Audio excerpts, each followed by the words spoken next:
Good evening, good evening, good evening. Good evening. It's Sunday evening. How's everyone doing out there in YouTube land? This is where you are. No, why this thing is not working. I'd like it to. Welcome, welcome, welcome. And you know the routine. As you come in, just hit the like button so we can get off on the right foot and you don't have to hear me being cranky, as we normally say. Today we have an interesting program, but I'm always going to go off on my tangent first before we jump into anything that I do.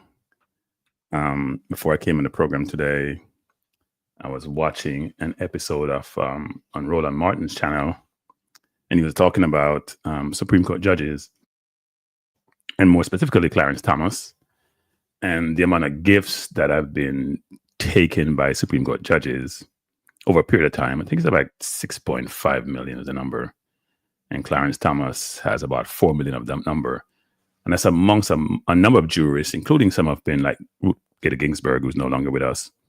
And that's over time. He's taken more than twice the amount of the entire number of other jurists on the Supreme Court in terms of gifts. So Roland was saying he's a bought Supreme Court judge.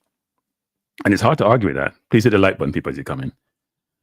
So it's interesting, actually, when you think about the branches of government, you think about integrity, you think about the fact that you would love to ensure that the people who you bestow certain responsibilities to, in terms of how you operate as a country, what is a country, an organization, a corporation, have integrity and a function in that capacity to the best of their ability. And they're doing it with honesty, and they're doing it fairly. But if you see some of those individuals who are receiving perks from billionaires, then you have to really be concerned and challenge the integrity of the decision making as it relates to when you go in for the Supreme Court to argue for whatever it is you're arguing about. When the courts have to opine upon certain matters, how can you trust them? He's a Democratic puppet. He's not a Democrat. What are you talking about, Drew Ross? He's a staunch Republican.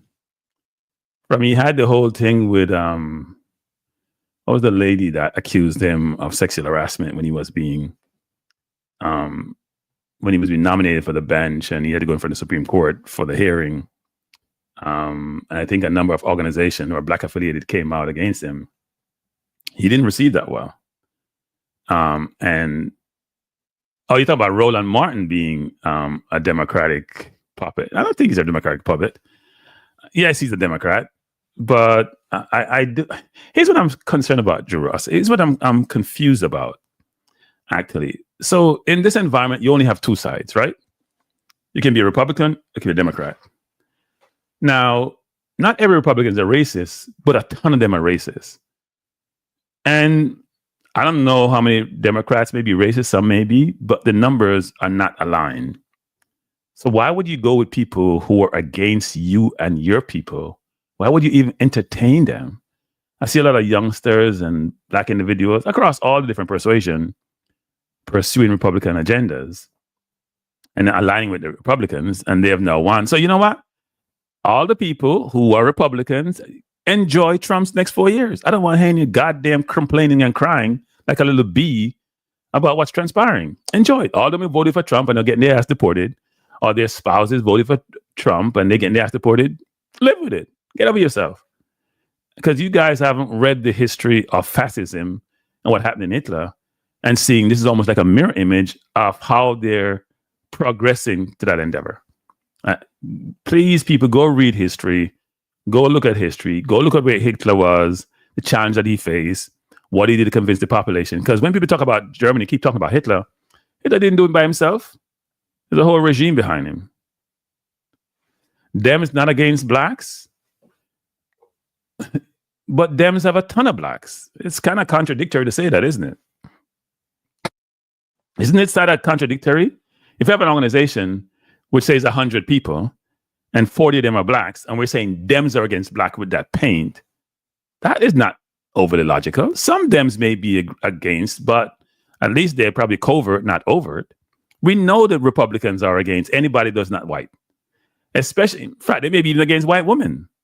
They're very much focused on anybody that's not white. And they're trying to knock them down. They're trying to go against them. So, yeah. It's like JLP pro all over again. What does that mean, Joe Ross? I don't really follow Jamaica politics, and I stay away from Jamaica politics. Dangerous territory. You should never be aligned to one party. That's the issue. No. You have to be aligned to one party. Don't say that. The question is, you don't have to support everything about that one party, everything that they stand for. Okay, if you're aligned to no party, you're aligned to nothing.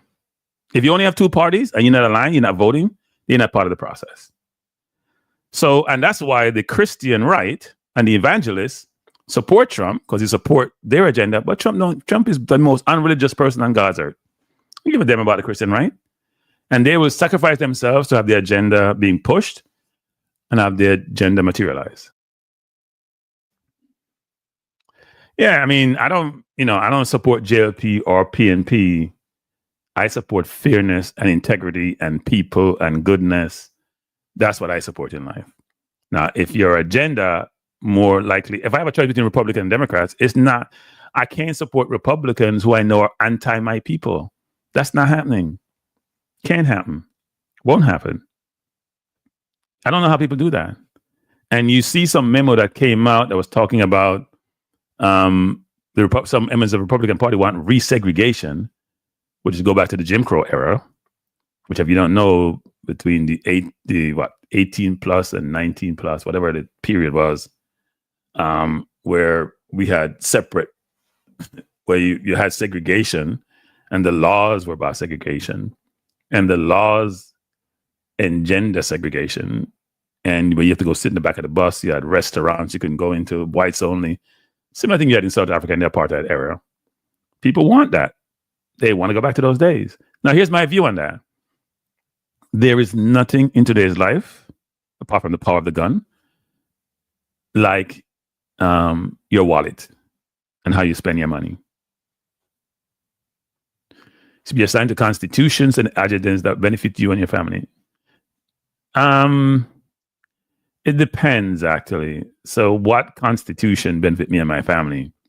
What agendas benefit me and my family? The Democratic agenda more benefit me and my family and my people. It's not just you and your family, it's your people also. Because don't get it twisted. In this world, it's about whose people. Trump is not trying to deport. How many white people see get deported? When you see ISIS running to deport people, you see them running a lot of Caucasians. You go in Brooklyn and down in Bensonhurst, and how much Russians probably down there who are not straight. Are they there? You go in Boston, the Irish community. Are they there? They go into the Hispanic community. They go in the Black community. They go in the Arab community. It's about cleansing. And people can't see that, then, I can't help you. It's cleansing. Because that happens a lot of time, Paul Smith, where people get fed up with their situation and they take it out on the incumbent. What did Trump do for black people? He was in power for 4 years.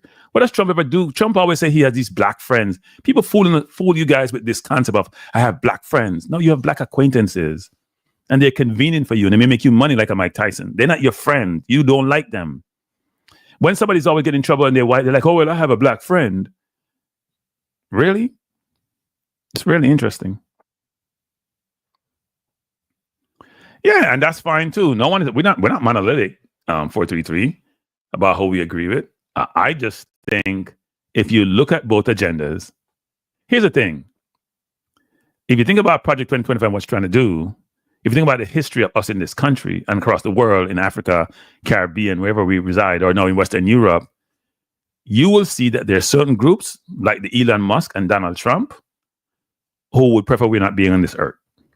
Now, how I can support somebody and their party and their agenda, and they have a lot of people behind them who supports this, I don't know. Where are the blacks who supported Trump in position like this congressman, this Jamaican heritage? What powers do they have? What role do they have? What did he give us? HUD? He gave us HUD to cover. And then he take all the good positions and give to all his friends and his cronies. And when Trump talked about DEI, how many of the people who selected for his cabinet positions deserve their position? Whether it's Bondi in the DOJ, whether it's Hexet in the military, how many of them qualified for any position? They don't qualify for a goddamn thing. They don't qualify for nothing. They don't qualify for anything. That would be DEI in its purest form, but I don't want to denigrate DEI because all DEI is want to do give people a fair shot. When I was in corporate, what we had DEI was this. When you go interview for a position, don't just interview your white Caucasian male friends. Make sure the recruiting slate of people you're trying to interview is reflective of the society that you live in.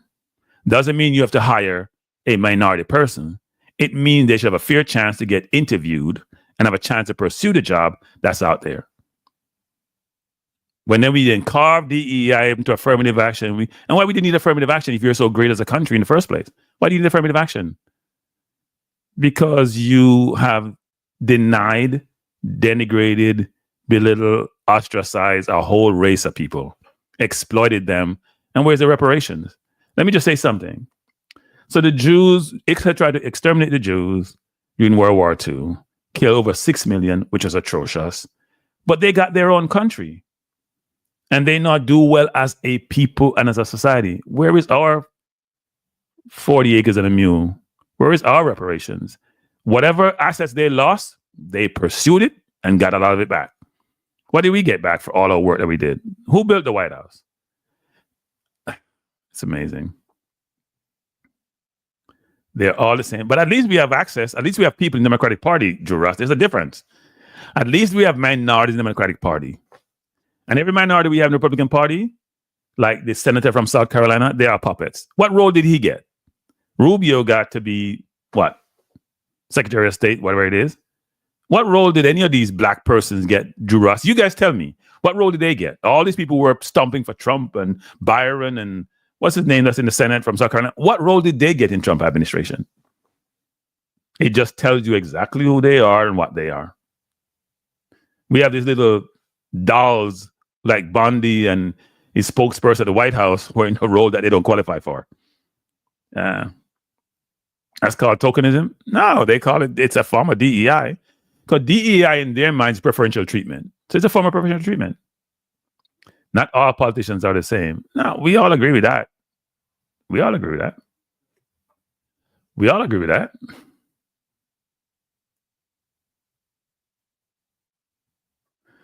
Yeah. Drew Ross, I hear this a lot, Drew Ross. And first of all, I'll say this, people. The first thing you should do is do for yourself.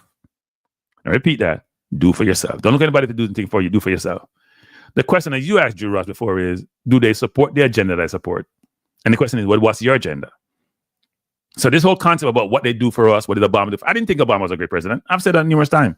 I think he was a waste of time, actually. I think Obama was a waste of time. Took no risk, played the game. Look what Trump does. Trump take a lot of risks, but he gets to effectuate what he wants to put in place. Obama did not goddamn thing except a partial Obamacare. That's all he did. He can't remember for nothing else. 8 years of waste because he took no risk. He didn't push any agenda which may be controversial, right? He couldn't even get a Supreme Court judge after a year before his term ended to be in place. That was Trump. He'd shut down the damn government and say, you got to unappoint my person. Now, Trump has more flexibility and more latitude because he's Caucasian. And the power structure is Caucasian. When you saw the billionaires at Trump's inauguration, what did they look like? There was one Indian there who heads Google. The rest were all Caucasian males. Not even female, male. I voted for the candidate who did the least amount of harm. The one in place now is doing a lot of harm. But you know what, people? For all the people who are saying, I'm supposed to have a guest join me now. He's not here yet. By the way, he's going to come. I told him, I texted him. He said, yeah, I'm coming. I guess doesn't understand how I operate. I'm going to give him 50 more minutes. I'm going to go up on my agenda. I hate to do that, people, but it's, that's me. But anyway, so this is my question. Do you think Kamala is better than Obama or would be better? I don't know, actually. You can't judge a person until they had a chance to function in the role. I think Kamala was in a tough spot. She got the role after people said Biden wasn't qualified given his age situation. She got the role in a very difficult time, given what was happening in the Middle East, and a lot of Arabs were against her. But they now are complaining that they made a mistake because people don't really understand international politics and how it works and how you manage your situation. They don't understand the power structure. like AIPAC, which is a Jewish organization, which has more money than God, and use it to influence. They don't understand these things. So then they get influenced by people who are emotive, and they're not being deductive in their thought process. And that's part of the problem. It's not she didn't run a good campaign. Look, then you're saying Trump didn't run a good campaign when he lost, right? It's not that she didn't run a good campaign. She started late in the process. She ran a decent enough campaign. I don't think Walsh was the person she should select. Walsh was a safe choice, but he wouldn't have helped anyway. People's minds are made up. The decision about who would win the election was three main factors: immigration, inflation, and race. And as I talked to a friend of mine, who's a senior executive and a board member in another organization, and she and I were talking about this, people don't understand underlying all of this is always about race, which is surprising to me because the last time I checked, the fundamental component and construct of a human being are all very similar, except one is shaded a little bit different than other, which makes no sense. Right? Which makes no sense. I don't understand that. I don't understand the focus on race. And I've always said this, which is a conspiracy theory. So I'm going to qualify that by saying this. I think the hatred of us by a certain race, there got to be something down in those Vatican vault. You go to Italy, because the Vatican is a country by itself, even though it's within Italy. You go to that vault, there's something there that tells us as to why this hate is so pervasive and historical. I don't know what it is, but something is down there. Gotta be. Because why would one race hate another so much when they dominate them, and they've dominated them throughout history and continues to dominate them? And we're so X'd up as a people, we can't seem to get that. We're mentally effed up. Seriously, mentally effed up. We have inferiority complex amongst our mix, and we don't know we have inferiority complex. And we haven't spent time to go out and get learnings to inform our view. We haven't educated ourselves as well as we should. We don't realize that there's power in the collective. And if your people divide you and they're divisive, that it leads to your destruction. We don't seem to get that.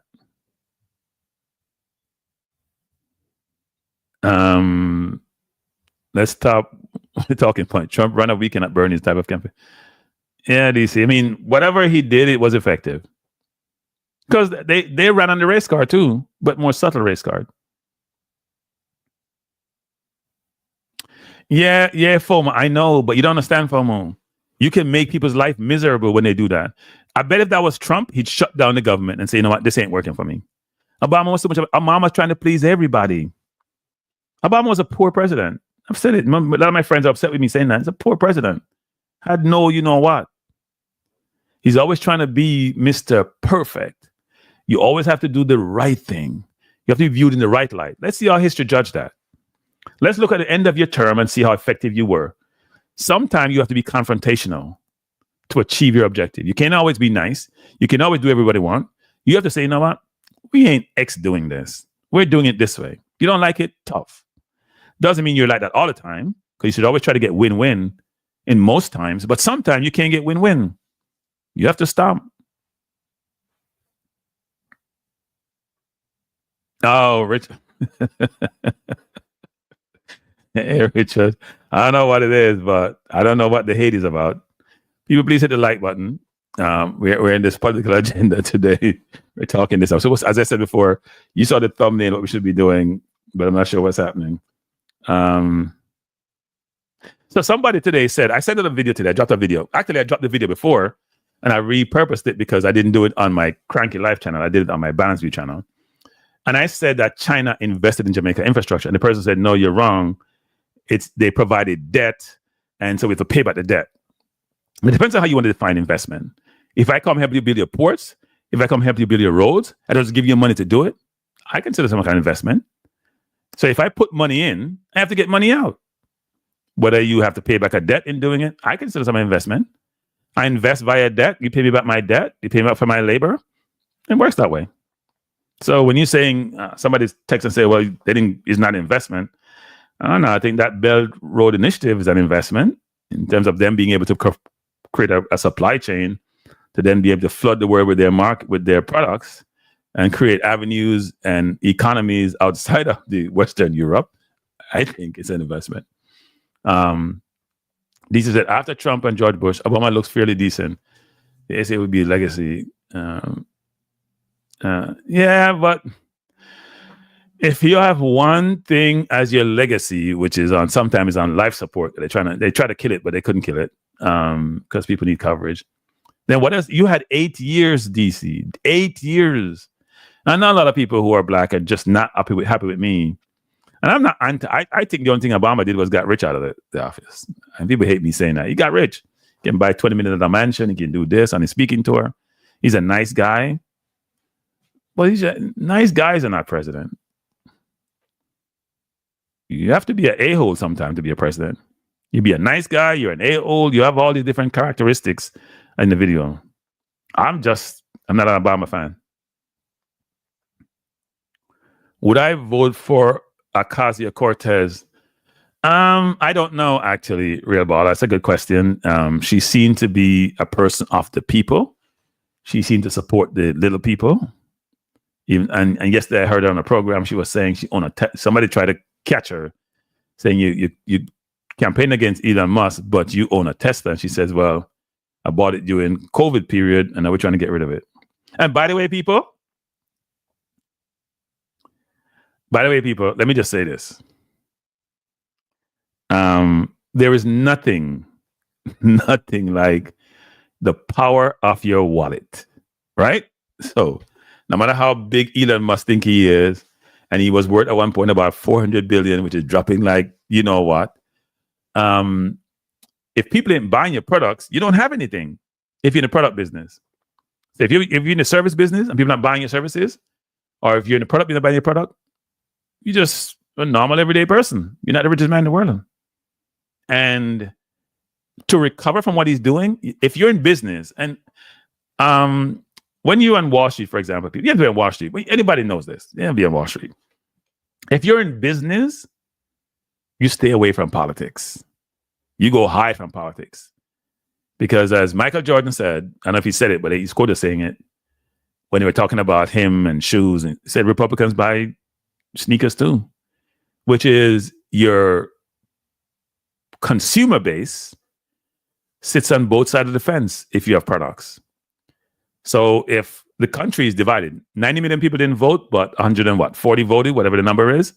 And in that case, that means it was almost even. There wasn't a big difference between the number that voted, even though Trump seemed to be like a landslide.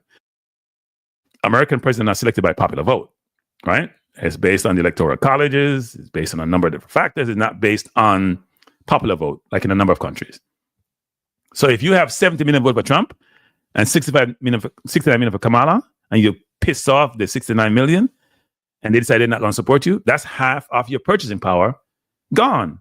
Your consumer base gone. And what exacerbates that is this. So the people who believe in climate change sit on the Kamala side. They don't sit on the MAGA side. They don't believe in climate change. They want to drill, and populate the carbon in the environment. So the people who are really supporting you are the ones you're trying to, off. Can't make it up. Now, the people I feel sorry for are the people who work at Tesla. Not the asshole who is the CEO of Tesla. It's the people who work there, who have families and people depending on them. And now they have to be put through this. And who I'm not sorry for is the board, which is irresponsible in how it's operating and haven't replaced the CEO and can replace the CEO because you know why? He doesn't own majority shares in the company. He owns 12.8%, or they say now 15% since the shares have dropped. So in essence, they should be moving me on. You can be on the sidelines, son, but you're in politics now. You're not a CEO anymore. First of all, when he got time to do his day job, when he's at Dodge, say sleeping on the floor, working how many hours? It's crazy. That chick is loony left. No, I mean, some people believe in altruism, Real Baller. Some people don't. Obama would have been wealthy, even a senator. Obama is as wealthy at DC. People have no idea what Obama wealth is. Obama probably pulling about 20 million a year from doing speeches. I know some people, Obama is the lifeline and he's perfect. Not having him. Yeah, but Richard Green, Bush didn't call. So sometimes we give government too much benefit for economy that go bad, or too much blame become it go bad, and too much flowers for when it goes good, right? Bush didn't cause the meltdown. Give me 1 second, guys.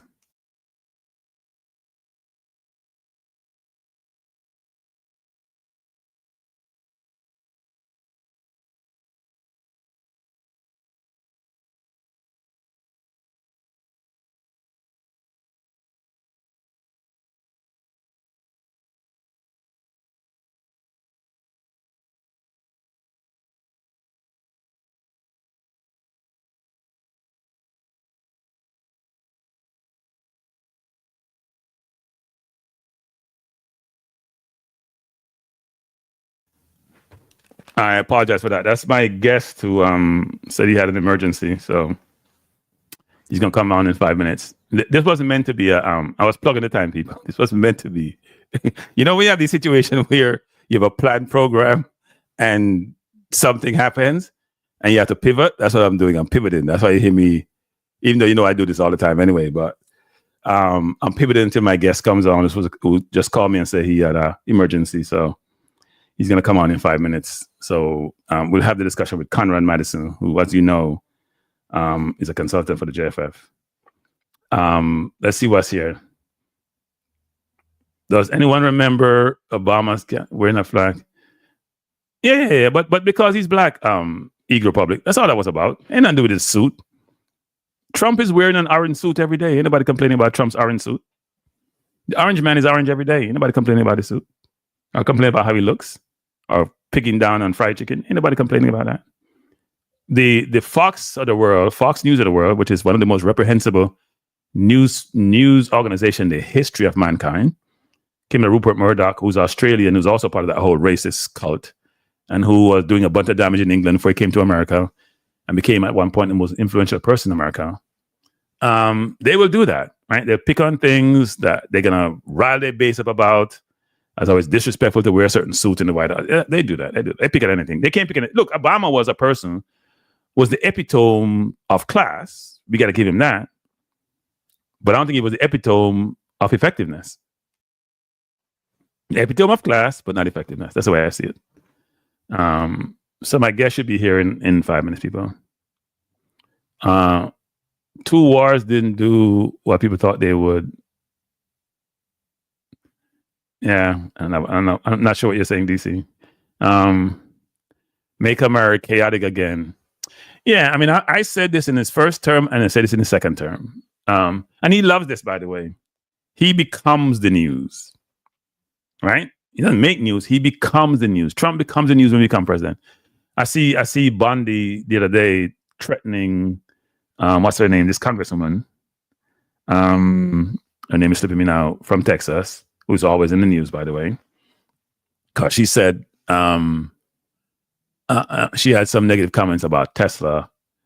And I'm wondering, when you start threatening a congressperson, then it becomes really dangerous in this environment, right? You see all these universities caving in, changing their curriculum.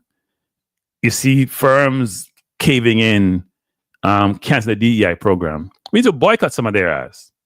Like, I'm not going back to Target. I haven't been to Target since this whole thing started. I'm going to give Target a break. I shouldn't say I'm not going back. I'm going to give Target a break. Target deserve a break. My dollar going to be spent where I believe people have my interest at heart. I don't know why we're spending our dollars with people who don't give a damn about us. I'm not spending my dollar. It may be $2, but I'm not spending my $2 with you. If you're against my people and our agenda, I'm not spending with you. So what we'll have in this environment is people spending their money with people who they believe are supporting what they're trying to achieve. So you're going to have this clear bifurcation and this clear alignment across the country. It's going to be interesting. The companies will do well, or the ones who stay silent, or the ones who may not be supporting your agenda, but you will never know. More covert than overt. But if you like Target, who canceled the DEI program as Trump opened his mouth, because they probably were hoping to cancel it. And not when they canceled the DEI program, people just think they just stop, like in terms of hiring. Target had associations with black organizations, black companies who sell them a lot of products. So they cancel all of those contracts, take them off the shelf, their products off the shelf, or left them on the shelf till they sell off and then they're done. Where are those companies going to go? Where does black companies going to go now who employ a lot of people, some of them who are black? We're going to go now. They got to go find another organization because they not will get the ability to sell their products through those stores. I don't understand how that works actually, and why people want to spend their money. People don't like them.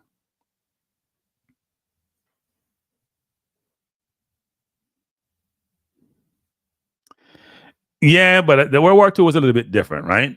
Because World War II did boost the US economy in producing a lot of weapons and things of that nature. But the US benefited from World War II in that Europe was destroyed.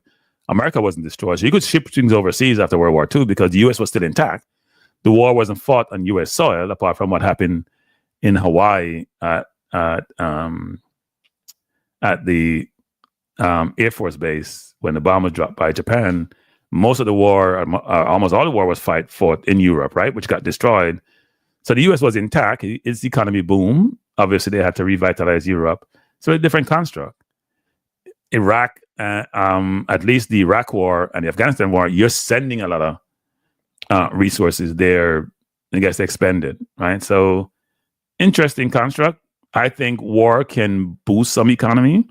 Doesn't always work. Sometimes you're spending more than you generate from it. The defense companies make a lot of money. People make the weapons. Not sure how much versus society benefit. Yeah, defense companies make a lot of money. Not sure how the rest of society benefit. Bless up, Chris. How you doing? I'm waiting for my guest people. He said 5 minutes. How long we now? We're a half hour here talking. Hopefully he joins soon so we can get this interview on the way. It's interesting. I just read this. Gaza death toll passes 50,000 people. You think about this. You see the crowd we had at National Stadium the other day when Messi was in Jamaica, when the stadium was filled up. In Gaza, more people were probably killed than what was in the stadium. Just think about all those thousands of people in the stadium, all the thousands. In the war we've had is between Israel and the Palestinians. More Palestinians have been killed than probably was in that stadium. That's a lot of people. And it's almost like it doesn't really matter unless it's a Caucasian. Let me just say this because this bugs me. When it's a Caucasian life, the media make us feel empathy and sympathy. If you see what's happening in Sudan, all the killings, it's almost like, you know what, those lives don't matter. They don't count. And we buy into that bullshit. We buy into that narrative. We buy into that crap. The only life that matters is a Caucasian life. The rest of their lives, they don't matter. So don't even have any empathy. So we spend all the time on Ukraine. I understand Ukraine is in Europe and there's other aspects to this, but nobody else's life matters. And we as people who are black and Asians and Hispanic, we buy into that. So we'll disregard other people's lives because we've been told they don't matter. Very indirectly, they don't matter. It's amazing how that works. Yeah, Eagle Republic. Those are the ones I was talking about. I couldn't remember Tim Scott's name. Yeah, the other day they took out Jackie Robinson, who served in the military, who was the one who opened up baseball. And baseball was integrated, bit his tongue, got court-martialed because he wouldn't go to the back of the bus when he was in the military. They tried to take down his legacy. And then when people had outcry, they ran to put it back up because they have been told to get rid of everything that's black, which they label as DEI, anywhere, everywhere, and anywhere. But we shouldn't need them to provide us that recognition. We shouldn't need them. Create our own establishment, create our own environment, create our own business. I don't have a problem with second equal. I have a problem with it because then we become too reliant on the general population to define who we are and how we operate. We're too reliant upon them. We're not focused on what can make you great in the upcoming society, which is you focus on education, you focus on STEM, you focus on where the world is going, you push your people, you educate your people. I wonder if I sent him the wrong, you know? Give me 1 second, people. No, I don't think he's on.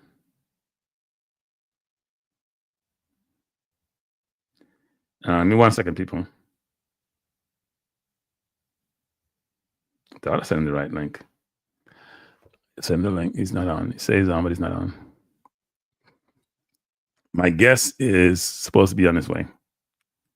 He should be joining us shortly. I'm not sure. I may have sent him the wrong link. That's on me. All those folks heckling Harris over Gaza when she didn't make those decisions, VP were.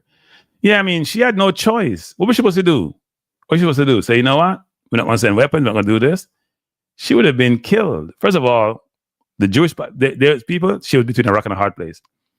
The Jewish population is much bigger in the US than the Arab population. You had to make a choice. It couldn't be an offense. She made statements which suggest she was in agreement with Israel a lot of times. Trump wanted to take Gaza and turn it into an oasis and kick out all the Palestinians. That's what they voted for. Good luck.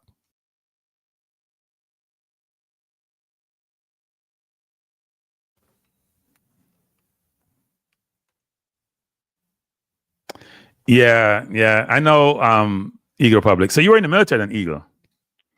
So and Eagle, what happened there is that you see what was the African American guy who got killed in a plane crash in that region, right? He was a person was it the Clinton administration? What administration he was in?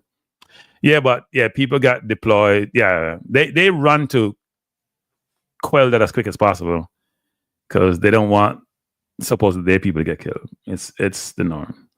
Good evening, Savian Byfield. Thanks for joining.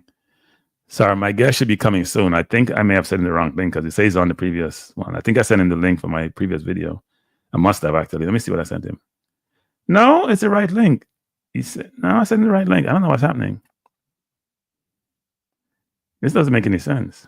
You know what? I'm going to try it myself. He says he's on, but he's not on. No, I sent him the right link. I don't know what's happening, people. I'm just going to do our program. If you can't join, we just keep going. Oh, he's here. As we speak. So we're good. Conrad, good evening. How you doing? I can't hear you. I think you're on mute.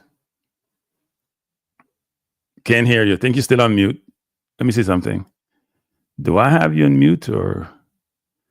I cannot hear you. Can you guys hear him? I can't hear him. You're not on mute on my end, so it must be on your end. No, you're on mute now. I think you just muted.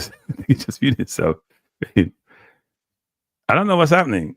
Wait, hold up. Maybe it's me. No, it's not me. No, they can't hear you and I can't hear you. I'm not sure what's happening. He's going to come back in. Yeah, I couldn't hear it. But you guys can still hear me, so that's good. That is good.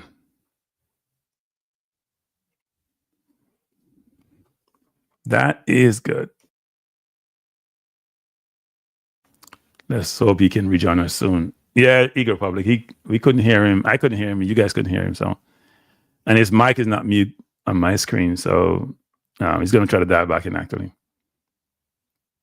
he will dial back in, and we can get this going.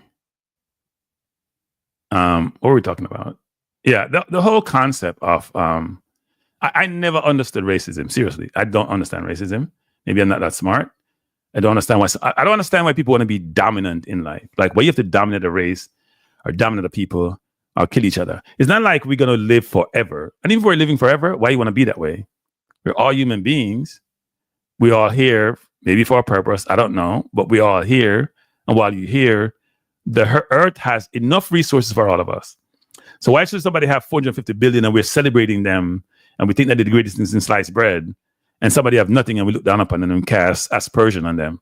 I never understand that concept. Like, you can only buy so much with 450 billion, people. Let me just say that. I think money is overrated when you have it. When you don't have it, it's the most important thing. I've said this. When you have it, it's overrated. Why? Because you can only buy so many cars and houses and fly with some private plane. And I don't get that, actually. You can only buy so much food. If you eat too much, you're going to get too big. So I don't understand the concept of why I have to have 300-400 billion. Am I trying to influence? And it's almost like the people who are very, very rich are very, very unhappy.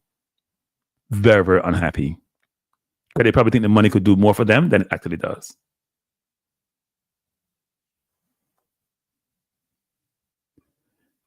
No, I haven't been watching the game. Is the game on? I could actually look it up. I don't know if the game is on. It's 2-1 Canada in the 72nd minute. By Pochettino. And somebody has a red card. Who has a red card? Somebody has a red card in the game. And Marsh has a red card. Okay. So Conrad, let's see if it's better this time. Still can't hear you, Conrad. Still can't hear you. I'm not sure why it doesn't work though. Yeah, I still can't hear Conrad. It says Jay Marsh has a red card in the 55th minute. Let me see something here. So that's for Canada, and they're still leading 2-1. And they scored after getting their red card, actually. Although what? CU scored and Jonathan David scored. And for the US, I didn't know this president. Agyemang scored for the US. Pochettino is under pressure. DC said, racism is costly. When people systematically block people for reaching their full potential. Perfect, DC. Totally agree with you. We don't seem to understand this, that a lot of times you see someone who come from very difficult backgrounds and they do excellent in society, and you realize that there's so much wasted potential out there, and people go in the wrong direction because they didn't have the right guidance when they were growing up, or they weren't provided opportunities, or they were denied opportunities, which is really interesting. So society only hurts itself when he does this, but then it allows some people to be dominant. It allows some people to feel good about themselves. It allows some people just to be evil, who are probably innately evil, frankly. So, what are you gonna do? I hope Conrad get the thing right. Not a good situation, actually. He may have to just call in. Yeah, maybe he just gonna have to call in versus coming on, because something is wrong with his connection. It's not working. But it's interesting time, actually, because the US is just pissing off everybody, people. Everybody. You think about it. Their allies. I mean, at some point, the US will have little or no friend apart from Russia. And nobody want to be Russia. And most people don't want to be friends with Russia, apart from China and North Korea. Okay, if you're pissing off Mexico, you're upsetting Canada. You're trying to tell the Caribbean they can't have Cuban doctors and nurses. You're telling China to get out of Jamaica. You're challenging Panama Canal, and who own it, and you force them to sell. The Hong Kong company owns it, to sell it to BlackRock. You don't even think about South America because you don't really consider them. I don't know. You have totally destroyed the economies of Venezuela and Cuba.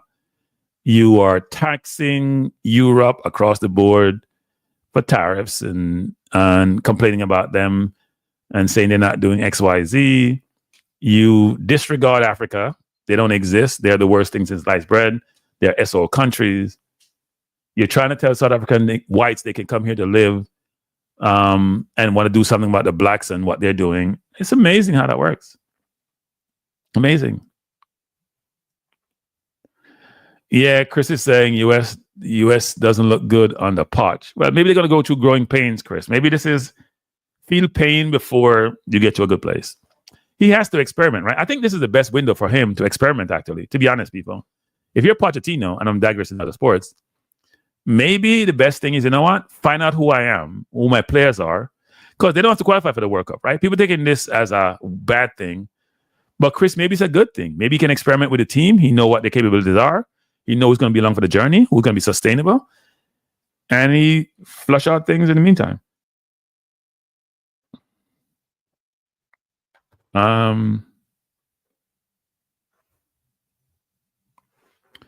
People, listen to what, you know what? I was wondering how Guyana got so good. Like, seriously, Guyana is not a footballing country. We know this, right? Now I know why. Because, you know, their under 20 girls team qualified for the next round. Ours didn't. And you're now saying they have 11 UK players on their team. I bet a lot of them don't even play in the Premier League or in Championship, right? So 11 UK, 2 American, 1 Dutch, 1 Canadian. Because some people are saying the under 20 team is a foreign team for the women's.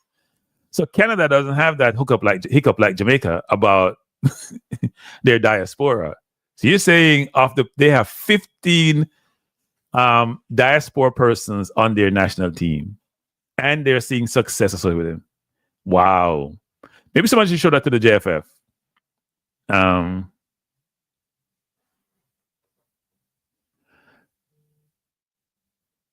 No. Chris, don't conflate two things, Chris. Doesn't mean the people are friends of Russia because they're part of BRICS, right? Don't conflate that. It's about an economy that want to dissect from the US. All right, Conrad, does it work now? Yes. Nice. Much better. Good evening. How are you doing? Finally. Finally, we did everything to make this work. All right. Good. I'm glad we're connected. How are you doing? No, we lose you again. Why don't know what's going on now? You touch something. You must touch something. Don't touch anything. Don't touch anything. I can hear you now. It's a little bit squeaky, but we can hear you. Okay. Sorry. Can you hear me? I can hear you clearly. Okay, good. So let's comment. So good evening, good evening again, everyone. This is Conrad Mathison. I want to make sure I'm pronouncing your name correctly. Mathison. Conrad Madison. He is a marketing. I'm gonna. You know what? I'm gonna let you introduce yourself. Why don't we do that? Instead of me trying to introduce you, let me let you introduce yourself. Talk about what you do in your daily life and how you're supporting the JFF, just in general, and we can go into more substantive discussion. All right. So my name is Conrad Mathison. I am an entrepreneur in the marketing and property management, which we call. Well, Conrad, we're losing you again. The connection. You know, Conrad, let's do this. Can you call into the line? Is it a number on the screen? Because it's maybe better. That number is a WhatsApp number. All right, let me call it. So you can mute you can probably call into the line. I don't know if you can talk on the phone while this is going and maybe conflicting, but yeah, call into the line. So I'm just taking note of the number. 347-728-8625. 347-728-8625. Give me a second.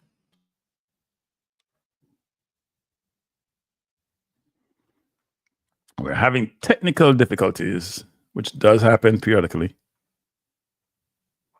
And people, as you come into the chat, please hit the like button. You know, boy, if I'm not talking Reggae Boyz football, like when the team is playing, boy, I don't know why you're not me. And just the football itself, most of the time I don't want to hear. At least a number of people. But I'm happy for the ones who are here, and thanks for being here. It's a little bit different topic this evening. More about marketing the product than the product itself, I would say. Let's see if we can get Conrad to call in, and we can then have the dialogue.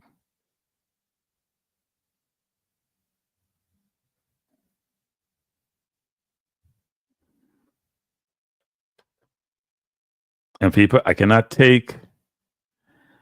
look at some of these things. Let me show if Conrad can call in. Conrad Jones is the last name. We didn't look at him. Okay. Yeah, we are football elitists, Chris. Football elitists in the wrong sense. DC said, I mentioned this last night with Ghana. They're putting their coins to good use. And also see Japan squad over the years. They come along from 98. Yeah. Totally agree. Conrad. I know. I'm gonna. You are clear as day. You are clear as day. Clear as day. Right. You guys can hear, right? And make sure the audience can hear you. Can you guys hear Conrad? He's clear as day to me, so it should be the same to you. Just tap a yes, guys, if you can hear. Here.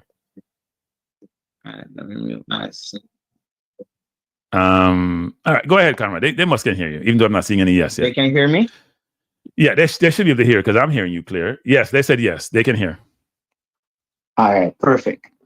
All right, so I'm into the marketing You can hear me clearly. Yeah. So we're in the we can hear you. marketing business. Right. So I'm the marketing.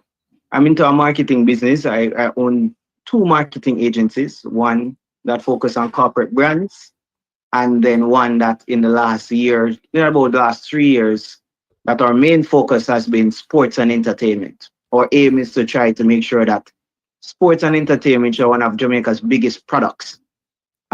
Is properly marketed, properly promoted, and properly commercialized. Not just marketed, but commercialized. So one of our strategies is to find ways to commercialize sports and entertainment in Jamaica. Okay. So that's really what we're doing. So how does your work with your corporate clients align with you in the entertainment field? Is there any connectivity, or they're disparate and separate and distinct? Perfect, actually. So my corporate clients want to sponsor things. They want to be integrated into culture. They want to work with sports brands and connect to communities. So my corporate clients give me a very good opportunity to say, okay, you are brand X company. I think there's a sports property here that would be great for you. And then there's some linkages and some opportunities there. So part of what I try to do on this channel is to sort of educate and inform. And if people are thinking about doing a discipline that you're doing, how they get involved in that. So Right. If you think about your background, can you tell us, how you start your professional journey, how you got into marketing communications, and if someone wants to get into it, how can they do so? Okay, so for me, I'm one of those unique cases for marketing and communications, because marketing and communication was not what I studied initially, just to be open and transparent. But it was a passion point because my uncles and were big into like planning like Sumfest and all of those major events, jazz and blues. So from I was a kid, I've had the interest and I've been getting all of those kind of support. Then I think after finishing university, I was trained by Richard Branson and his group, which is, the Virgin Group. They picked a couple of young entrepreneurs in Jamaica to train in growing a business. And I told them my interest was to grow this marketing business. And I got a lot of support in training and development. I did a lot of courses in marketing, in development, in entrepreneurship to make sure that I had the skills to grow such a business. And now it's been nearly 10 years of my first business, and now 3 years of my new marketing business. So it's been something really good. So I would say to anybody, if you're into my space, some of the things I've done is go to a lot of the sports conferences or marketing conferences across the world. So I've been to some in the United States all the time, Advertising Week, the broadcast conference, the sports conferences. All of those conferences are places that I've been to go listen, see what is happening globally, to come back to Jamaica and bring some of those insights to Jamaica. What if you don't have the visa to come to the US, for example? Because not everybody can get a visa to travel. For sure. So locally, there are places. I know I create. There are local platforms that are here that have training programs. I know Heart Trust is doing something in those as well. So you could start somewhere locally. There are platforms here that can get an easy, cheap certification, and then you take it from there. You get into a space, you get into a company, and then you keep growing as soon as you have the means to. Okay. So what are some, if you look back, so you say you've been in this 10 years, what are some of the standout moments in your career before you commenced working with the JFF? Well, before we did the JFF, 2014. So for me, 2014, I started working with RJR Group. And I, in terms of my company working with RJR Group, we did every sports marketing campaign for them over the last 10 years. So Olympics, World Championship, champs for the last 10 years, anything, schoolboy football, everything. So I've worked with the RJR Group in sports at the highest level with every major sporting body across the world, because the RJR Group normally has the rights or the partnership with those. So I've directly worked with all of those companies for years. So that was one of the reasons. And then, a couple years, 2017, I won the Prime Minister Youth Award for entrepreneurship. 2019, I got the Top Tech Innovation Award from DMZ in Canada. So there have been a host of development and opportunities. I was in China as well for data science. So I've done a decent amount of development over the last couple of years to be able here to provide the insights and the leverage that is required to grow a brand like JFF. So let's step to the JFF now in terms of your role with them. How did your consulting relationship with the JFF come about? Well, for us, we started 876 Stream, which is my new agency, which is the aim of it is to commercialize sports. And we started out within maybe 2 years before, and we started growing and becoming one of the popular Instagram pages, for sports in Jamaica. A lot of young and upcoming people were like watching those pages, following it, stuff like that. So we're getting a lot of attention, but behind the scenes, we were doing a lot of work with Jamaica Premier League. So we did a lot of work with that promotional Jamaica Premier League, advising the Jamaica Premier League as best as we can in terms of insights, sponsorship, whatever we could share. So we built a very strong relationship there over that 2-year period and got some very good success there as well, while working on Champ still, while working on, so there were other brands that we were still doing projects for in that space. So as I worked on that, the opportunity came for us to have a conversation with JFF to sell them on a vision of commercialization for the brand moving into the World Cup. And, I would say the rest is history. So what exactly does your role as marketing consultant to the JFF entails on a day-to-day basis? So for us, we, the main part of it is that we help with commercialization strategies, whatever ways we can sell more tickets to get people into the stadium for games. That's one of the ways. So whatever promotional strategies, whatever ways we can get more people to come to the games, we have been helping them on a day-to-day basis come up with new ways. We also advise on ways for sponsorship that can get more sponsors on board. We have also been in all of the discussions. I've even come to New York twice to meet with some of the groups, the supporter groups, to make sure that they have an idea of what I am thinking and vice versa, so that we could make some linkages, because the World Cup is going to be in the United States. So if we start these partnerships early and build out a database early, so that if we're going into a particular stadium, we can say, hey, we're going to be in section A, and we're going to be sitting in, seats 1 to 10, and blah, blah, blah. So we can all come together and sit together and those kind of things. So we wanted to start building the relationship. So that's the number one thing. So for the last 8 months, that's all we've been doing, working those 3 channels. The JFF have now added a marketing manager internally, which helps to move some things internally as well, to move some discussions along as well. So it has been a really good process for us so far. Well, I'm a digress a little bit by saying I hope we make the World Cup. That's the first thing, because all that effort. For sure. But it's a process. It's a process. Right. It's a process. It's a new coach. Right. He needs time. It's a process. So.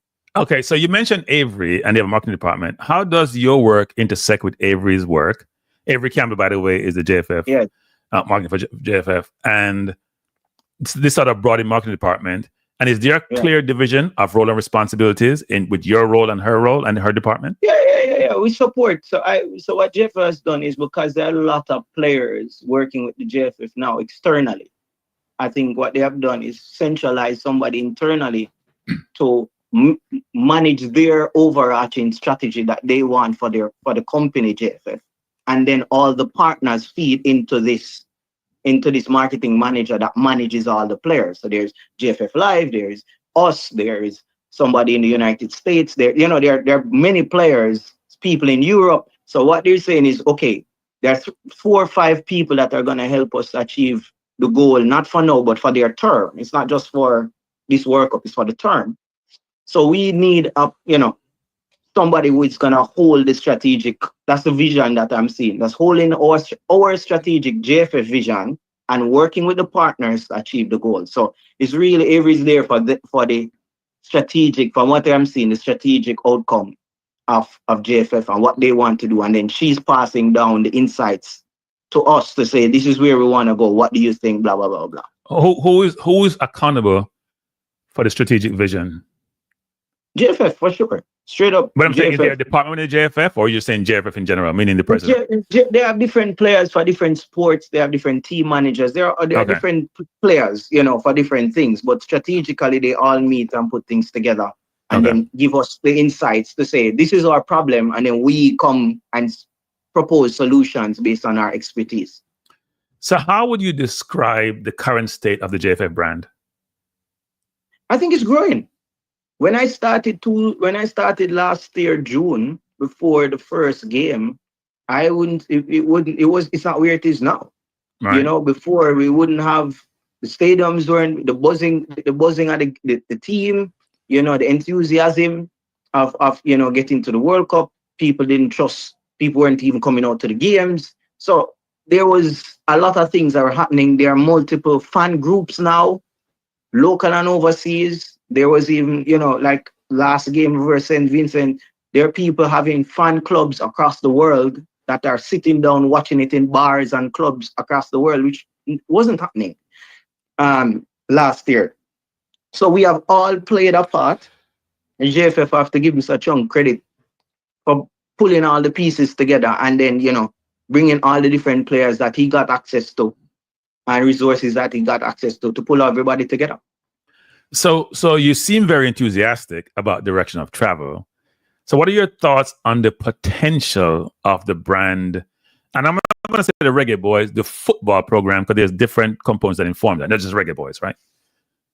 I think from where I sit today, it's maybe the best I've seen it, and the trajectory is great because what the JFF has done very well, and this is why I said I gave Mr. Chung credit, is they have taken on as much help as they can to make this happen. Maybe as a unit internally, they didn't have all the resources and they didn't sit down and say, we don't have the resources, so we can't make this happen. What I think they have done this time around is say, okay, let's go get the resources and help, and they had the vision of what they wanted and they were intentional about who they need to get certain things done. And I think they're building a very strong base for a long-term future. Yeah, because at one point the brand was in what I'm going to call the negative space, right? Right. Very, very negative. They seem to have come out of that actually. Yeah. And are now propelling forward. So that's a great the girls have been better. The brand for the girls, the brand for the boys, more support, more brands. It's just a better place. If you look at the USA game, the stadium was full. Right. So you can understand that enthusiasm is now behind the team significantly. So what are the unique challenges of promoting football in a market like Jamaica, where track and field normally dominates as it relates to the sports culture? I think track and field dominates significantly in Jamaica because of one very important thing. And I was saying, and I work on track as well, is you see, we have been having a culture of winning for a long time in track. And when you're winning in any country in the world, you will get support if you're consistent. I think one of the things for football is that one, there was a lack of consistency. Two, there was, there were brand issues as well. So all of those things play a difficult part for sports, for football, because one, JFF had challenges with their brand. Two, there was effort issues. They were quarreling about players and their effort, and they were worried about coaches and the quality of the coaches. I think a lot of those factors that people were worried about have now been addressed. Well, I do think that there are some factors that haven't been addressed. This is not your feed, but I'm going to digress a little bit and say this. The whole diaspora local narrative is still very prominent, whether it's people, whether it's access, whether it's engagement. My perspective has always been Jamaica export a lot of human capital, a lot of intellectual capital, and across the entire Jamaica, not just in sports, haven't leveraged the capital as it should, right? And I'm just thinking about you in the marketing space. How do you help them to access that diaspora market, which frankly is very attractive, especially economically, given how well some of the people who have migrated have done over time? So even just using this platform as we speak now is one of the ways that I've started. So last year, what I have done, I normally try to come on all of these programs with enough time to keep saying, okay, this is what's happening, this is the progress, this is what's going on. But what I'm trying to do now is build networks and databases so that communication can be easy, because it's going to be difficult for the JFF to get to 1 million people in the United States if we are all fragmented. So what I'm trying to do now is find ways that if you are a group here as 50,000 people, then how can I say, okay, can I get access to you to give you flyers, give you information once a week that gets you that information back to your group and your fan base? So maybe that's one way that we're thinking. We're just trying to figure out who are the key players in the diaspora via TV, radio, YouTube channels, WhatsApp channels, stores, restaurants, places, whatever those are, and try to get as much connections as possible to share with us connections and databases so that we can share information with them and they can get information to the relevant persons as quickly as possible. It's interesting you say that, because I had Erwin Clear on my channel the other day. Yeah. And Erwin was saying, one thing he mentioned, which I hadn't thought about, was churches, right? Which is very interesting, right? As an avenue to generate that interest, and where a lot of people may reside, that you may think about tapping into that channel, actually. Right. Yeah. No, for sure. That's what I'm saying. So if persons are on this channel and they want to, get information to us, I have no problem providing my email to say, hey, I know my church of 1,000 people, and they would possibly be interested to either watch or come to a game or something. Here's my church email address. You can add them to the mailing list. Right. So then, once a month or every couple of weeks, I can shoot out a mailing list to connect to these people. And it's not just football, but for everything Jamaican sports. That's, know? Yeah. Makes sense. And let's shift a little bit to like financial shift and brand impact. So how do you believe the recent lifting of FIFA financial restriction on the JFF impacts your ability to market the brand effectively?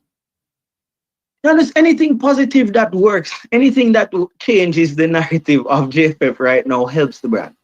Right. Anything positive. So, for years, people were worried about that fiscal discipline, that auditing, that clear money, that money is being managed properly. And again, Dennis Chung coming in very handy to bring his expertise to the fold to get JFF back on track. So, again, I'm very, very, very pleased with that. And when those things happen, corporate companies, sponsors will now be even more willing to give money, if you understand. And global companies, because when you're FIFA certified, a global brand will say, I like what I'm seeing, I will send my money. So, it plays a very, especially on our side, that helps with sponsorship and those things. Those are positive signals that we have to use to say, see, everything is transparent, everything is clean. And if FIFA signed off that everything is clean, you shouldn't be worried to send your money and to sponsor and to do those kind of things. Yeah, makes sense. It really plays a solid place. And if diaspora want to donate, if you understand now, it plays another positive sign. Right. Okay. As well. So in terms of the more immediate situation, in terms of the upcoming game on Tuesday, and the first leg wasn't that great, frankly, at least in a lot of our eyes. So we're under the as they say in the UK, under the cosh now to rectify that. How are you going about marketing that game, especially that it conflicts with, we know, champs? Yes. So we're on the ground. We're on the ground heavily. Doing from town criers to poster boards to LED screens to working the supporter groups as much as possible, the radio, TV, because we need everything now with champs happening. But the good thing about champs, it's Tuesday night. And Tuesday night at champs is not the biggest night. So that's the only positive to it, which is why I tell the marketing team, I'm not really worried because it's Tuesday night, because Tuesday night is a build-up night. If it was the Wednesday, which is, I think, the 100-meter finals, you could have a problem. But the Tuesday night is a little lighter night. There are no finals there. So I think we should get away without the pressure of the full gamut of champs. So can you give us some insight in the strategies you're deploying or employing to generate interest and the buzz to get people out to the game? Because that's Sabina Park, not the stadium, which is a little bit interesting. No, Sabina Park is a very good stadium for a game like this. Because it's very you sound like a marketing person, but go ahead. It's a very intimate stadium, very Okay. small stadium. It's like if in the UK, there are some, those kind of smaller, intimate West Ham, Everton, those kind of smaller stadiums, which the people can be right next to the players. Right. Okay. Sabina gives that. So I'm sure that's going to lift the energy in the stadium significantly. But yeah, we're working, we're trying to use every entertainer that we can, every influencer that we can, and radio, TV as much as we can. But I'm working every social media channel, doing as many interviews as humanly possible to get the information out there over the next couple of days. And also to build up this little rivalry, like we don't fear them, who them, in the name of Cable Time, you just say, who them? I thought we know who they are now, given that they drew with us, almost beat us. No, I think one of the things for me in terms of sport, sometimes, you need a little challenge to get the best out of our team. And Jamaica is certainly a better team. Right. But it's certainly a better team on paper. So I'm not unclear that they have the capability to win this game at home. But, it's with the team, with the energy, with everybody coming out, I think it will help significantly. So how challenging is it to market a product?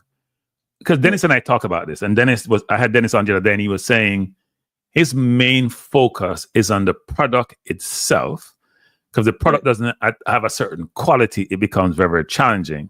And here's my question around that. So none of our junior teams have made it to any World Cup more recently. Yes. Right? Yes. The female team didn't play Copa because they had conflict with the JFF. The men's team didn't do well at Copa. The men's team have had some struggle in the World Cup qualifying. And now we're struggling against St. Vincent. Right? So if you just think about it holistic, the product itself that you put on the field, even though the buzz around the football is getting better, how does that tie into what you're trying to accomplish? Well, for me, there's no greater joy than if the players play well. Right. As a marketer, there's no greater joy than if the players play well. So I'm always in tune with what's going on there, just to try to make sure that, we give the teams and the players as much support as humanly possible. But the number one thing is for sports turnout is winning and performance, and not always winning, but sometimes performance. What I mean by performance is if you play well and lose, sometimes you get a lot of support, and if you don't play well, and lose, you get a different kind of reaction from crowd and fans. Right. So, I think the boys are doing well. I think it's a new coach. I think we need to give him time. It's not an easy thing to come in 6, 7, 8 months testing out a lot of players and getting all of this right. It's not a rocket science. Rene Simoes did 4 or 5 years with his players to get to his benchmark. The previous coach was with the team for a little while. You understand? So I think when it comes to national teams, it's not a rocket science. It's not an overnight thing. Right. And, and everybody's not fit all at the same time. Everybody's not in the same, levels. So I just want everybody to be patient with the team. Maybe by next year, they will be ready. A run of games. This year is going to be a lot of games. And I hope, when you get a consistent amount of games with your coach and your players, you'll get there. So you're going to have, hopefully they win Tuesday, which I need them to. And then they go to the Gold Cup. I need them to for many reasons. That if they're going to qualify for the World Cup, the Gold Cup is going to be a critical tournament, pre-tournament for the coach, I believe. So if they go to the Gold Cup, they get match fit, tournament fit, understanding of another tournament, learn some things, and then go into the qualifiers for the rest of the year, it will be a solid experience for the coach to work with them. And that's what I think that's my personal view on the matter.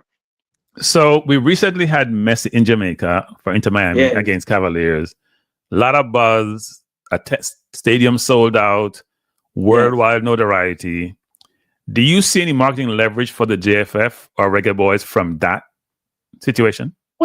Well, a lot of a lot of people globally got to see what Jamaica has to offer, and that, and the JFF should be one of the organization that we have to give credit. Without them, the Jamaica Premier League wouldn't be what it is, to support that infrastructure to get to this place for Cavaliers to have this opportunity. So everybody played a part. So I would say JFF must take credit for this, because the more Cavaliers we have, the better Jamaica infrastructure that we will get, and more eyes. How many players possibly got seen by scouts and by top coaches across the world just by that match? So, opportunities will come out of something like this for players or for coaches or for Jamaica. So, the more what we need to do is keep working from the ground up, as they said, the product. And part of the product is the Jamaica Premier League. Without the Jamaica Premier League, your homegrown talent won't be as good. So I think the JFF need to just continue doing what they're doing and be patient with themselves. I know the fans want results yesterday, but Right. I think they have to be patient with the JFF because they're putting in a lot of things in place. So how involved are the JPL teams, the high school teams, the teams in the leagues in terms of, say, attendance at games and marketing to them and them being brand ambassadors for the football? How does that work? I think for me right now, what I know for sure is there's a good buzz around local football at the high school level. Everybody knows that. That is one of the biggest things. I know Jamaica Premier League, a lot of the clubs have young players in there as well. And then you're seeing a couple of those clubs, young players like Kaim Dixon getting into the national team. Again, it's a process of the coach to do it. But in terms of a marketing standpoint, I know we are helping the Jamaica Premier League, 876, helping the Jamaica Premier League to target both youth and older persons. So I think for us right now, we are confident that with time, the relationship between from the youth to Jamaica Premier League to JFF over time, as we win and the consistent winning and support from clubs, high school and JFF, there will be a greater bond. So let's take a step back. From a marketing perspective, how do you determine whether a campaign has been effective? Well, what sort of metrics and tools do you use to track? Turnout is one. Wait, how do you determine whether the turnout is based on what you have done or just by naturally evolution over time? Well, sometimes for me personally, we do a lot of surveys post the games to find out what is going on, what people are thinking. So we have done stuff and we switch and change based on the feedback that we're getting. So if we didn't do digital boards one time and people are like, oh, I like this, we saw that in traffic. That was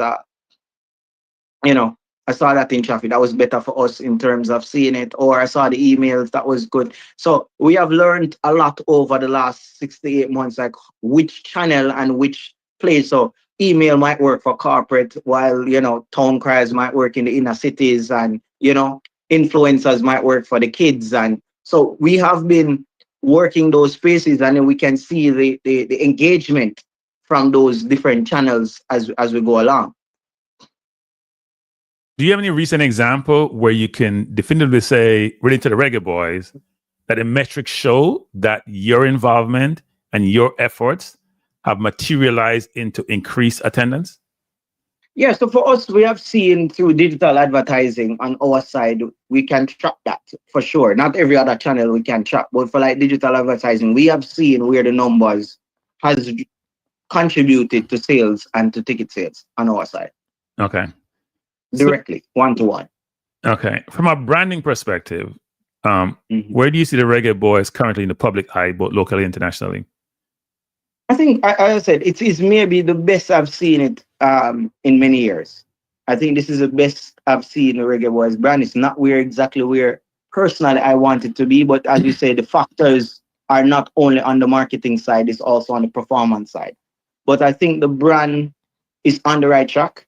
And it's on the right track because people are seeing the effort in the marketing. They're seeing the effort in the federation to do the right thing. They're seeing the effort to get global notoriety from people like FIFA. They're seeing some form of diaspora engagement, not perfect, but they're seeing efforts. I think right now, You're seeing sponsors coming on. So as we go along, I think we'll get better and better. And we just need to keep performing. So one of the complaints out there has been that a number of the players in the current squad and team, maybe even less so in this period, but before, are from the diaspora, either born overseas or they're locals who are playing overseas. I wouldn't call them diaspora. And that the local population doesn't have that synergy, affiliation, engaging with them. I may not even know some of the players. How does marketing step into this to broaden that appeal, to enable that engagement to occur, that familiarity to occur, to make sure they bring it home to say, these players are part of your community, they're representing you, they're supporting you, you should support them, and you build that connectivity, which doesn't seem to be there with a number of players currently today. So you're saying what specifically would you want? So I'm going to give you an example. A Mikel Antonio, a Joel Latibeaudiere, a Dexter Daps, who is Bobby Reed, for example. They play overseas, they live overseas, they're born overseas. So you wouldn't have them like a Kaheem Dixon who grew up, or a Whisper group in Jamaica, and you knew them from elementary school to primary school. So there's a connectivity there, and they have communities that support them. You don't have that linkage. How does marketing help to create that linkage, which is not, it is not innate in a sense? Yes, I'm clear with that. So what we have done, in the past, last year, we went with a couple brands and we did some painting of schools on Labor Day with some of the players from, while they're here, going into do community engagement activities with brands to see how best they can help to bridge this gap. So if there's an opportunity to bring Bobby Reed to where his family is from, and is there something going on in that parish, then let's go there and let's do something. Is there a way for Mikel Antonio to have a foundation where his family is from? And those are the reasons people are going to say, you know what?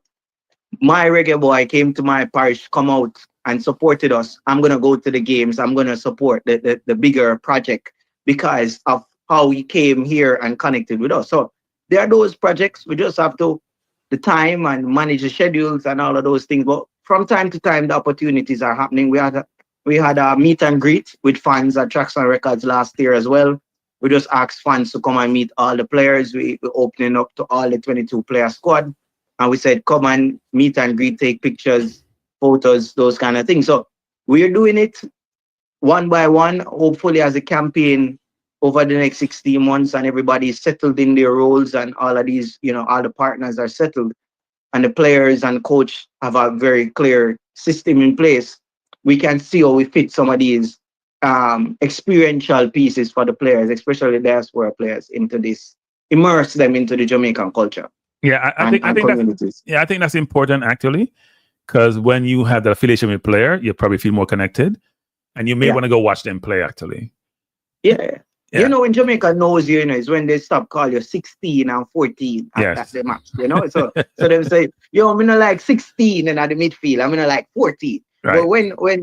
But when them start call you Dexter Daps, and they start, that's when Jamaicans have connected with it. If you don't give you a nickname, you don't. So, Pepe, Bibi, Shawty, everybody knows what happened in that. So that is the objective for us on the marketing side, is to get Jamaicans connected with them and can, know them and can call them names and give them put their own spin on who they are and how they represent them. Yeah, it's kind of difficult, to be honest, because if you think about it, they don't have a lot of windows. They play a lot of football.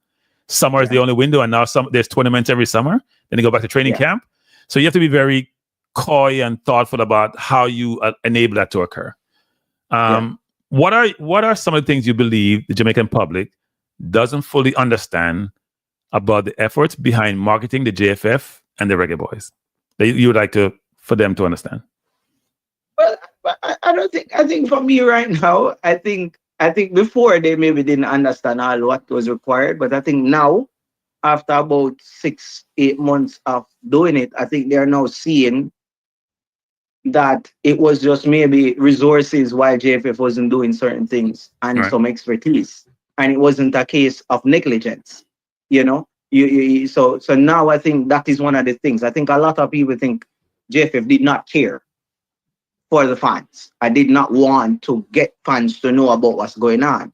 But it was just maybe, a gap you know, and every company has gaps, you know, and they're a football company. You understand? So you can't expect a football company to be a marketing company at the same time and everything all at the same time. So I think what the JFF have done significantly is reposition themselves and broaden their capabilities by adding partners to help them to connect with the community. And I think that is something that we needed to, the narrative that needed to be changed, that the JFF doesn't care about fans and those things. And I think that narrative has changed.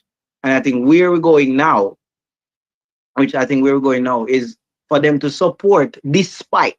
That's one of the things I want the Jamaican public to do, is to come out to the games despite performance. Despite how the team is performing. Wait. You talking about Jamaicans or somebody else? No, Jamaicans. That's but I am saying it. You get a bandwagonist community, frankly, so I call us a bandwagonist community. Yes. That's no, aspirational. but this is what I say. No, I know it's aspirational. So, you know, I have to say it because that's when we're gonna feel it. So if we had lost the game last week, right? You know, if we had lost the game last week, so happily we didn't. And if we had lost the game last week, would we be motivated to come to the games today and cheer to make sure that we qualify for the Gold Cup? That is something I'm pleading for Jamaicans to do, because I watched last week Denmark and Portugal played a game. And Denmark and Portugal played I think it was 1-0 from Denmark. Yeah. And they won the game, and the world was like, oh my God, Portugal is out of the tournament. But then you saw today, they played earlier today, and the crowd was there, the players were there, everything was there, everybody was pushing, the team was strong, and the stadium was full. And I was saying to myself, that's something we need. That we show up with the belief that our players will do well.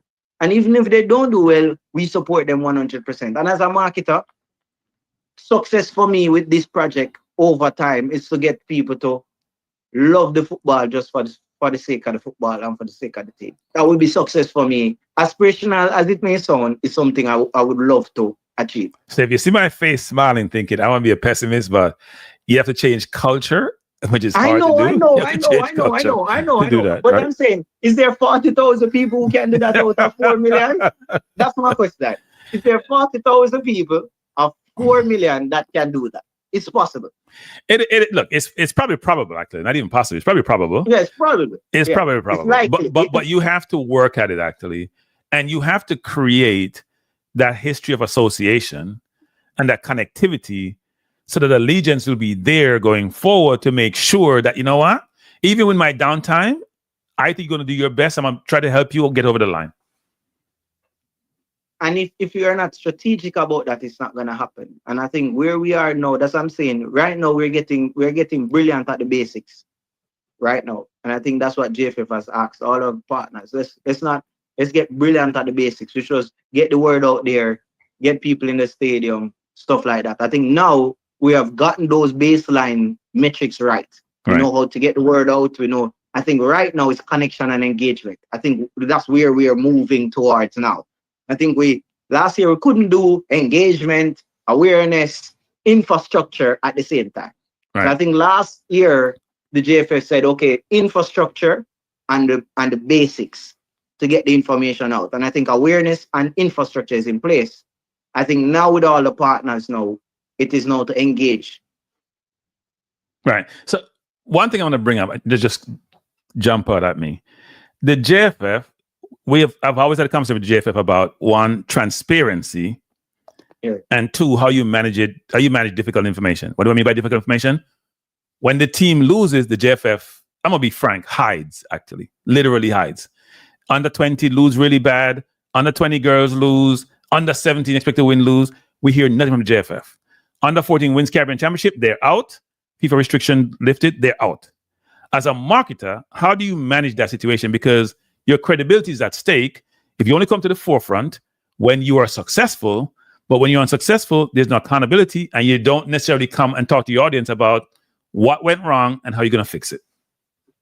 I think for some things as a marketer, there's some things you can say and there's some things you can't say. And there's some things you are also grappling with internally. And with a new infrastructure and a team that just, getting their house in order, I think sometimes they need the time to kind of you sound like a real marketer, I know.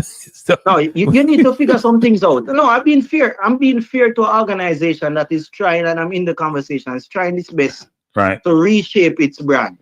And there was a time where everything good and everything bad is out there in the public, and it damages the brand. So I think what they're doing is managing their brand as best as they can, doing those internal investigation, assessment stuff, and then bring it to the public. I've seen loads of interviews by Mr. Chung about a lot of things to share as much, and you see it in the paper as things are happening, you're getting it. What happens is you guys want every single detail, and I don't think that is a fair expectation at this point. I think with time you will get more information. I believe so. So let me say this. One thing I've learned that's really effective in the business world, which is this: when something goes wrong, you come out, you attack it, you accept responsibility and culpability, and then you create that genuine credibility with your audience, who then say, you know what, these organizations have been transparent.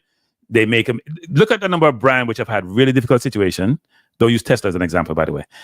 Difficult situation, how they come out, address it in the forefront, and then the audience believe, you know what, they're accepting it. They're going to try to fix it. We believe them. Versus I'm silent, because then silent to me is not golden. No. And it's a fair assessment, But as I said, you're seeing more in other areas. You're seeing more in communication. This FIFA thing, maybe 2 years ago that happened, you maybe wouldn't have seen it. If they maybe wouldn't have said anything at all. You understand? So I'm just saying more is happening. Maybe with Avery coming in now, more will be happening. You know what I'm saying? So the infrastructure is being built for more sharing, I believe. Okay. And I think with time, you can't expect them to manage the football, manage the training, travel the world, put out the press without a full team. So I'm saying with the infrastructure being built internally, we were external. So some things we can't get at the time. So with Avery coming in and, they have Simon Preston and there's a whole unit being built for sharing. I think with time, the infrastructure of how we communicate, what is communicated. So that's what I said to you, infrastructure is coming first. And when you see form follow structure, so if you don't have form, if you don't have structure, you're not going to see certain things happen. So I am giving them credit for the structure I've seen putting in place. And I hope that with that structure, you see more communication. Well, they're getting younger, so that's better. As a senior person, it's not an age discrimination thing, is that you need new minds and new thoughts and new intellectual capital to inform your business. And they're doing that with Simon and Avery and others, so that's a good thing. And even with Dennis coming in, who's a probably more senior person, he's made a lot of changes. If you could leave one message with fans, stakeholders, and sponsors about the direction of the JFF brand, what would it be? Yeah, well, I would just say that, the JFF brand right now is so much. Right now, we need to significantly focus on Jamaica land we love. That's the brand that we will want this JFF brand to resonate with. We are centering the campaign around that. We want to make sure that people remember that this Jamaica team is ours, and we must love this team no matter what. And that's something that I think the JFF is trying to do from the ground up, from the under 14 come straight up. And I think that is something everybody who is listening should try to remember, that this is much bigger than us individually, much bigger than any player on the field, and much bigger than your favorite. It is something that is going to provide livelihood for a lot of kids and for their families and change lives forever. So this sports infrastructure for the JFF, for me, if done right, and we're on the path of doing it right, should be something that every Jamaican try to support, because the impact it could have on tourism, as you saw with the Cavalier game, the impact it could have on livelihood and homes is much better, much bigger than many people would ever imagine. So I'm just saying to every Jamaican that this is something of national cause and national importance. And everybody should stay on it and do as best as they can to support it. Share a kind word, buy a ticket come home once every now and again to watch a game and support, whatever ways, if you have skills, competence, business, sponsorship, whatever the case may be, offer your help to the JFF, to 876, whatever ways, so that we can help the product. So for me, it's a bigger infrastructure, bigger than me, and I would love to see another World Cup. And I wouldn't want qualification would not be my only obligation.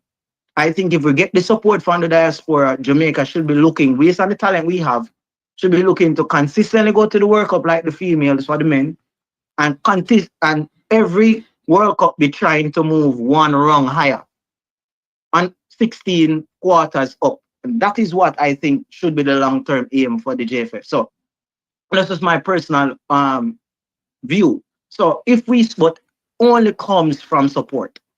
And I think if we get the support, local and overseas, for something like this, I think the sky's the limit. Are there any upcoming campaigns or initiatives that you'd like to tease us about or share with the audience? No, not yet. I think hopefully after this Gold Cup qualifier, we will have the Gold Cup campaign that will be teasing. So I would love to be back here to announce a Gold Cup campaign after Tuesday, right? To say, this is our Gold Cup campaign. This is how we're going to come here. So after Tuesday, I can't say it now because I don't want to jinx anything. So Tuesday, my team has prepped and ready for a Gold Cup campaign, which I would love to come back here to actually listening, if possible, listening to the fans, because I did that last year when I just started. I went on nearly 12 YouTube channels at the time. I didn't see you. I didn't see you. Yes, I didn't get to your. I remember. I didn't get to see you then. But I went on 12 channels at the time, and right. What I did was I listened in.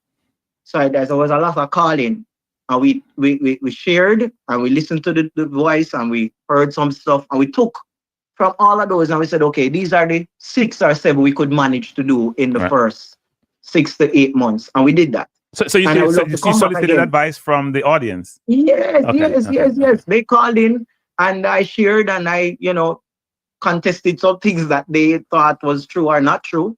But also I got insights into, okay, this is what's happening in Brooklyn. This is what's happening in Miami.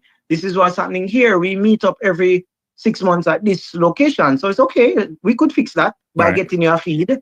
We could get, so we were able to listen in. People gave advice about how to connect with schools. So what we will do after is to hear the diaspora's feedback. Maybe, myself, Avery, a couple of us could be on the call to just listening, share our insights, and see how best we can connect with the diaspora in a proper and meaningful way. 2 questions. One is, I watch too much YouTube nowadays, maybe because I have a channel. Yeah. And what I noticed is that there's an African populace that's in love with Jamaica. Literally in love. There are people who talk about in Uganda, they learn to talk Patois. They're cool if they talk Patois. So in Kenya, how do you tap in? So these are not Jamaican diaspora. These are people who want to be affiliated with Jamaica. Japan also have a big reggae community. How do you tap into that? Culture. Yeah. So sports is one, but then the next piece is going to be culture.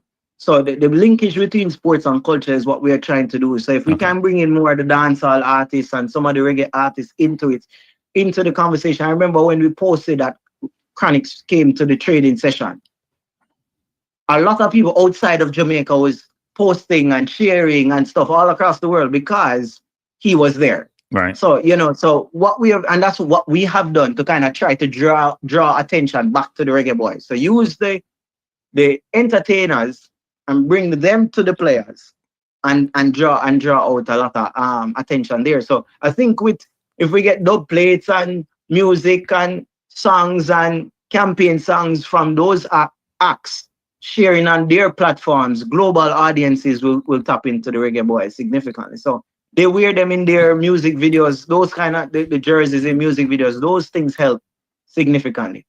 All right. Finally, is there anything else you'd like the audience to know that we haven't covered? No, just Tuesday, come out for the game. Watch it if you can, and we'll post everything in where you can watch it on the JFF channel. So just check out those channels on the day, and whatever information that's available, everything will be on the JFF channels over the next couple of days in terms of what to, where to watch, how to get tickets, all of those things. So I would just want everybody to come out and support the game on Tuesday, and post that, I hope to be back here to have another conversation about a specific diaspora plan for, and using this community to give insights and share about that. Well, you're welcome anytime to the channel. In my last, I did say a last question, but it's the last question. How are ticket sales going so far for the game on Tuesday? Well, for me, I think I haven't checked it personally on myself, but normally tickets couple days, 2-3 days before the game is normally very heavy. Right. Normally right now things are very good. So, but it still will be good for people. We have VIP tickets. I think it's $5,000 Jamaican, which is drink inclusive, which is something new that we're adding as an experience. So it's drink and snacks inclusive. Upstairs. Wait, drink, you don't talk about liquor. You talk about what? Soda? Yes, liquor, no man. Soda, liquor. It's white rum inclusive from Real Nephew, which is a sponsor. So people can come and have a good time. All right, Conrad. I appreciate you, sir. You're welcome back anytime to the channel. No, thanks for joining. Man. Thank you so much. All right. Yeah, no problem. All right. Cool. Please out. So that was Conrad Madison from Pixel from 8676. He's a consultant with the JFF, talking about the JFF Reggae Boyz marketing, how that works. What was encouraging about this discussion is the real desire to tap into all avenues that can help the football to grow, especially from a revenue standpoint. The linkage between all the different groups, whether it's a diaspora supporters club, whether it's different diaspora community, the vision about trying to determine, consider, assess how they can identify what all those avenues are and how they can then leverage those avenues to help to grow the brand. So I do think that's a great thing. I think, as you can hear from Conrad, he's very, very informed. He's been doing this for a while. He has a lot of experiences. He has a couple of companies, which is really interesting. But he also has leveraged experience in the business community to bring to the sports arena, as he called it, entertainment, and try to leverage that actually in terms of how we operate. So it's really, really good, really interesting, actually. Very informed person. And I think we need to have more of this, right? We come to these channels sometimes just to hear about the football. I want to think about any other aspects of what is transpiring. And life is not just about what happened on the field. There's a whole industry about what happens off the field, which I think we all need to get involved in and understand. Because your next vocation may be in one of these areas, right? You get some insight and perspective from someone. It sort of tinkles the mind, and you take that and run with it. So good discussion with Conrad. I appreciate him to be here. Sorry about the technical difficulties, frankly. Sometimes these things happen, but we work around it, which is good. If you want, I have 5 more minutes. So if you want to call in the next 5 minutes, I'll just close the program down. But first, I want to say this. It's Sunday. Thanks for spending your Sunday evening with me. I think we've been here for almost 2 hours. These shows I normally say I'm going to do for an hour, and somehow time runs away. But time runs away when you're having fun, right? And these have been fun engagement with people, having conversations, talking about things which are of similar interest that we have. And so it's great to have these kind of conversations. And hopefully we'll have more of these. I will engage with Warren says, hey, Cracky, I love my football. I was watching Canada beat the US. I would love to see the US get beaten. At least, I wouldn't say I love to see the US get beaten. When they're playing teams like Jamaica, I want to see them get beaten. When they're playing other teams, I'm sometimes indifferent, actually. They're playing Canada, I'm indifferent. I live in the US, so unless I want to see Canada win, but Canada has been on the rise. And I think they had a red card in this game and still come out with a victory, which is really interesting. The US is going through some growing pains. And Pochettino would be on a fire if he doesn't change this. Because when you lose 2 games that you expect to win, that's not a good look. Right? But you hear me mention before about the love being shown Jamaica by people of different persuasions and different countries. And I think the brand is global. And how do you leverage that global brand from a revenue generation standpoint? Not just from association engagement, from revenue generation, which money helps, right? Allows you to do a lot of different things. Not only notoriety you're getting, but you can leverage that revenues to help develop and to grow and evolve. And we need to do more of that. Bless up, Michael. Thanks for joining. So I'm going to close down people by saying thanks for being here. Appreciate you being here. We are back again tomorrow. We have to do pre-game for the Jamaica versus St. Vincent. You kind of talked about that. We all have our fingers crossed that we don't mess this one up. Being the better team on paper sometimes doesn't translate to being a better team on the field, as we saw from the last game. We got lucky, people. The last game. Now, we were the better team, I think, overall, but we got lucky from the standpoint of the last kick of the game was a penalty where a defender had a rush of blood and made a bad mistake. We could be down 1-0, and when you score an away goal, where away goal scored, when you don't score an away goal, which counts double, that means we could be going back to Jamaica, being down 1-0 game. St. Vincent score 1, we got to score like 4 to win, basically. Right? So that's not the best situation, but we're in a good spot, actually, even though we drew. Because you play away from home, we will be at home. The most important thing, frankly, for the game, why is somebody saying the game is tomorrow? Isn't the game on Tuesday?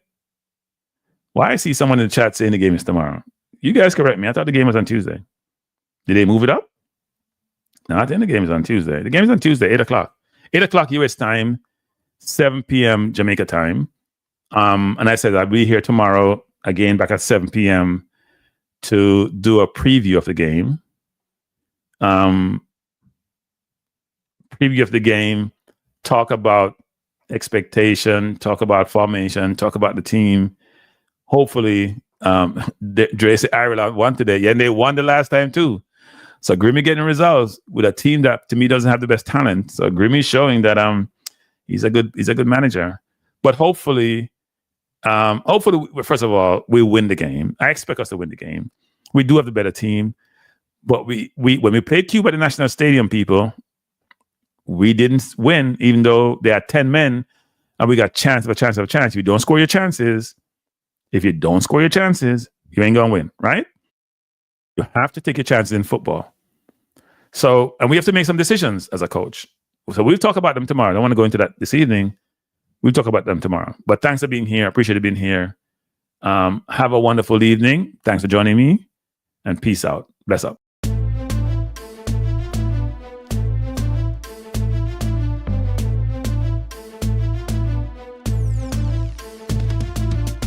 Frankie life is the best to be now. For the best sports talk and it's free, yo. Frankie life will be your guiding light by keeping you informed both day and night. Frankie life. Tell them, cranky life, heed them, cranky life, want them, cranky life. From the courts to the field, we'll never lose because cranky has the hottest news. With expert analysis, we break it down. Our in-depth coverage is best in town. Cranky life, tell them, cranky life, heed them, cranky life, want them, cranky life. Cranky life where the sports is spicy and where we keep the discussion lively. Cranky life, get to know the name because cranky analysis is never lame. Cranky life, give me my cranky life. I want my cranky life. Must have my cranky life. Whether it's football or track and field, you know cranky is at the wheel. So join the journey through victory and defeat and subscribe and dumb is a beat of cranky life. Tell them, cranky life. Heed them, cranky life. Want them, cranky life. If you're from England or USA, from Kingston or Bombay, from Kenya or Canada, Lagos or Havana, visit Cranky Live. Tune into Cranky Life. Like up Cranky Life. Subscribe to Cranky Life. Cranky Life coming to you on weekdays. Cranky Life sometimes on Sundays. Pull up a chair and take a seat because Cranky will always bring the heat. Cranky Life. Me say fi tell them Cranky Life. Me say fi heed them Cranky Life. On them Cranky Life. Cranky Life will be around. Cranky life is the best in town. Me say fi eat them, me say fi want them, me say fi eat them, want them, eat them, want them. Cranky life, cranky life. Eat them, want them, eat them, want them. Cranky life, cranky life. Eat them, want them, eat them, want them, eat them, want them. Cranky life. Cranky life. Cranky. Heed them. one them, heed, one them, heed, one, heed, one, heed them.